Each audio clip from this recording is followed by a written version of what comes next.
اعوذ باللہ من الشیطان الرجیم بسم اللہ الرحمن الرحیم۔ آج فقہ کے تعارف کے حوالے سے پھر واجب کی میں دو قسمیں آپ کے سامنے پیش کروں گا۔ خیر، یہ جو باتیں میں کر رہا ہوں آپ کو عملی کوئی فائدہ ان سے ہو نہ ہو، کم از کم علمی فائدہ ہوگا۔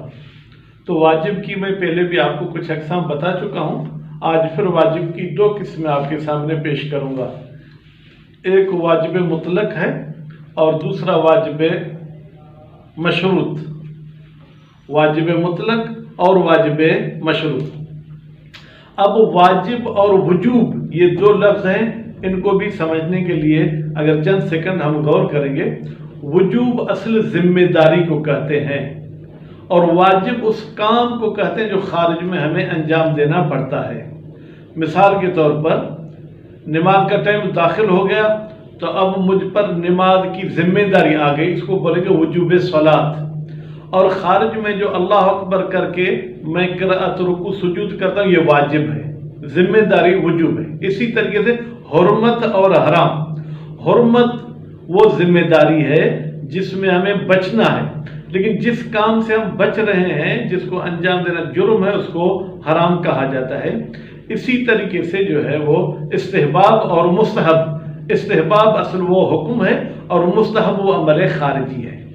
اور اسی طریقے سے جو ہے کیا ہے اباحہ اور مباح۔ اباحہ وہ حکم شرعی ہے اور مباح جو ہے وہ کام ہے جو خارج میں ہم انجام دیتے ہیں۔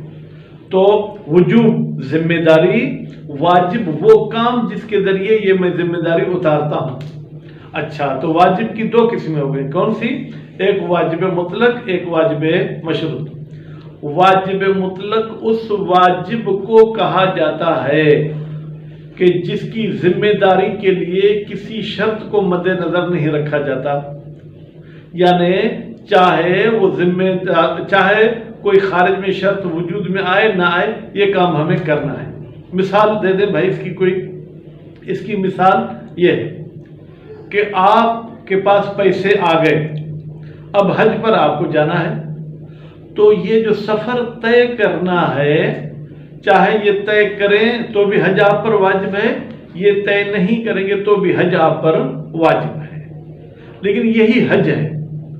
اس کی وجوب والی ذمہ داری میرے پاس تب آئے گی جب میرے پاس استطاعت مالی اور استطاعت بدنی ہوگی، تو ایک ہی حج ہے۔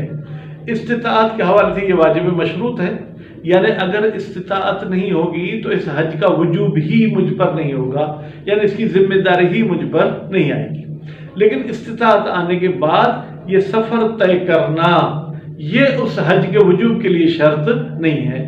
اسی طریقے سے نماز کا ٹائم جیسے ہی داخل ہو گیا، اب نماز مجھ پہ واجب ہے، چاہے میں صحیح ہوں، چاہے بیمار ہوں، چاہے جاگتا ہوں، چاہے نیند میں ہوں، تو وہ وجوب مجھ پہ آ جائے گا۔ تو وہ واجب جس کا وجوب کسی اور چیز پر متوقف نہیں ہے، یعنی اس چیز کے ہونے اور نہ ہونے سے وجوب پر اثر نہیں پڑتا، اس واجب کو واجب مطلق کہا جاتا ہے۔ لیکن اگر کوئی وجوب کسی اور چیز پر متوقف ہے، اگر وہ چیز وجود میں نہیں آئے گی تو اس کام کا وجوب بھی میرے اوپر نہیں آئے گا، اس کو ہم واجب مشروط کہیں گے۔ اس کی اچھی مثال یہی حج والی ہے۔